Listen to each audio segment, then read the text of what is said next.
Hey folks, it's Jeff with This Week with JTT. I'm going to do a reaction as I listen along with the Kim Porter book, Chapter 8.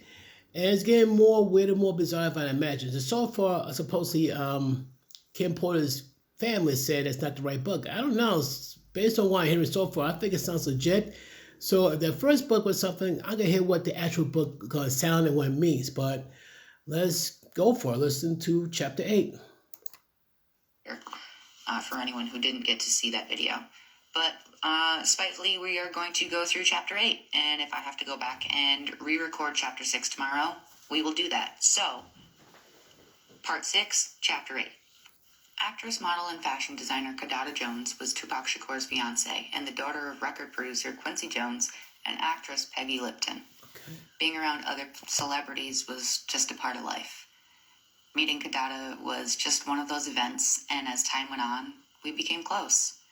We hung out together, we went shopping, and so on. It was about the same time I met Kimura. Those were the days, or so I thought. We always had girl talk, and the fact that she was dating someone I'd previously been with wasn't a source of contention. We didn't get jealous of each other. It was just girl talk stuff. No, I did not become intimate with Kidada. Kimura was too jealous for that.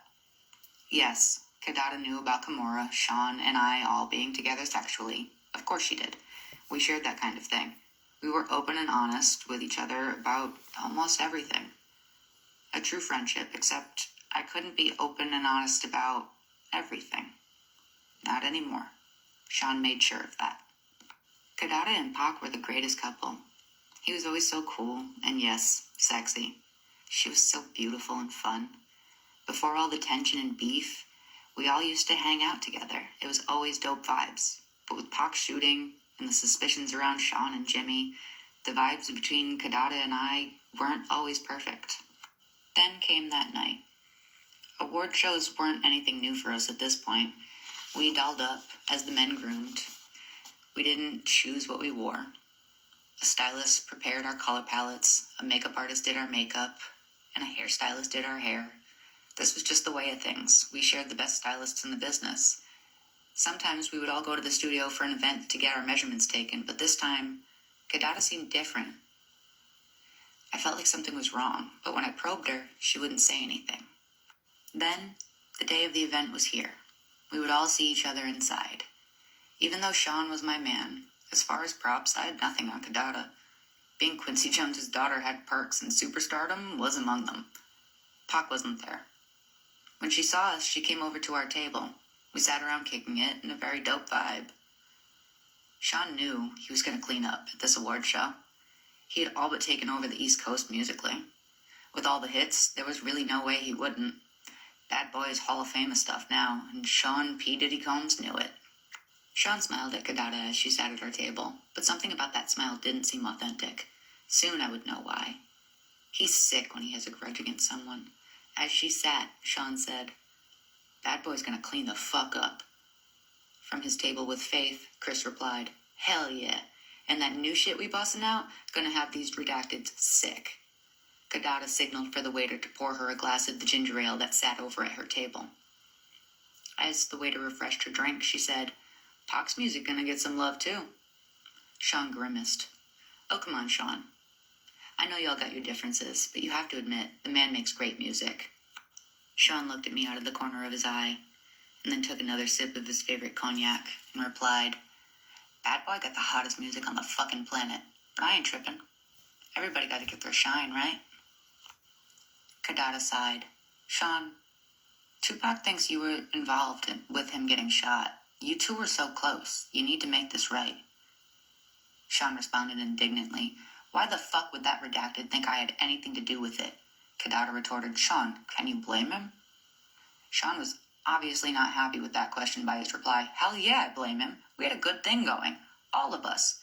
That redacted turned on me, and he has the fucking balls to blame me for this shooting?" The indignity he managed to spew out while lying through his teeth was something I did not expect. I was thrown back for a moment before interjecting. Do we have to do this tonight? It's Sean's big night."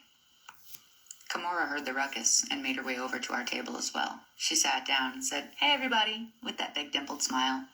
I smiled and replied, "Hey." Kidada also seemed happy to see her and said, Hey, what up, Kimmy?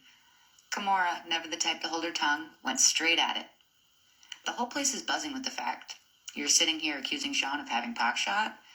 Y'all kinda, loud. She laughed. Kadada seemed embarrassed as she looked around to see everybody staring and whispering, but she wasn't about to back off. In fact, she doubled down. Anybody here not talking about it ain't real anyway. We all know Sean was behind it. Kimura forced a smile. Honey, we don't have to do this here. Kadada made clear she was not to be silenced as she continued. Oh, let's not hurt the feelings of Sean Puffy Combs. He only had one of the most prolific rappers in the game shot. Sean clenched his hands into fists. If this was anyone else, this would have turned ugly. But this was Quincy Jones' daughter. Sean was a monster in the streets, well feared by men that knew. But he did not want any of the smoke Quincy Jones could bring. Kadada continued with the impunity. Sean could not touch her. Christopher and Mary, both wanting to defend the super producer that made them famous, both started to stand and make their way over to the table, but Sean signaled them off with a firm motion of his hand. They remained in their seats, watching helplessly. Kadada seemed to be on a full rampage. You're not safe in the streets, Sean. You think you're untouchable? Kimura seemed almost red in the face when she grabbed Kadada by the hand, saying, I gotta go to the restroom. Kadada, not willing to stop, snatched her hand away, saying, let go of me. Kimura needed to get a grip, and sternly as a parent speaking to a child mid-tantrum, Da! Kadada turned to her and yelled, what? Kimura nodded toward the crowded room, and Kadada looked around. Here she deflated slightly. Kimura, now in control, spoke firm but softly, let's go powder our nose. Kadada nodded with a grimace and gave a sharp look back at Sean as she walked away.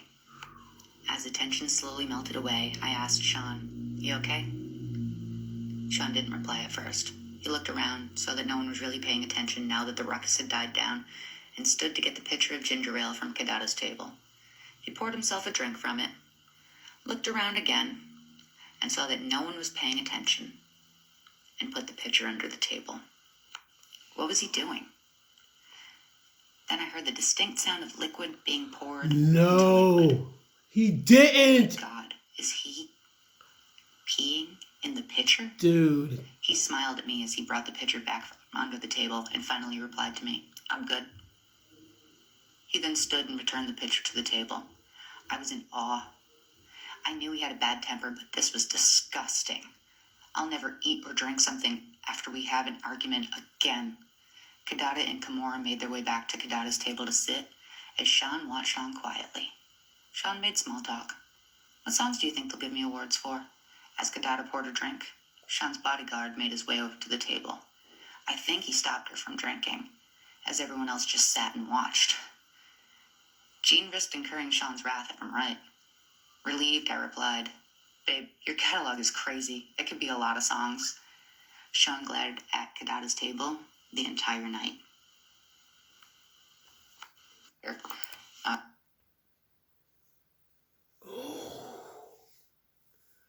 Did he try to give Pac's girl the R. Kelly treatment to a ginger ale? Seriously?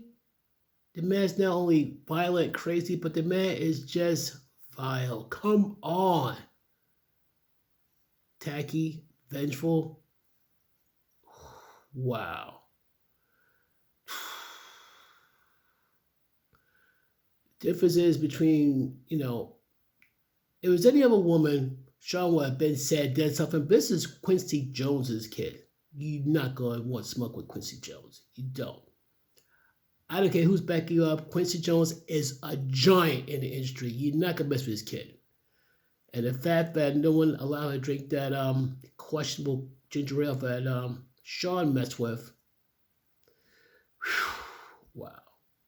Folks, this is getting more and more bizarre. I'm kind of like, it's not as intense as the others, but it still is tense enough to make you go like, wow.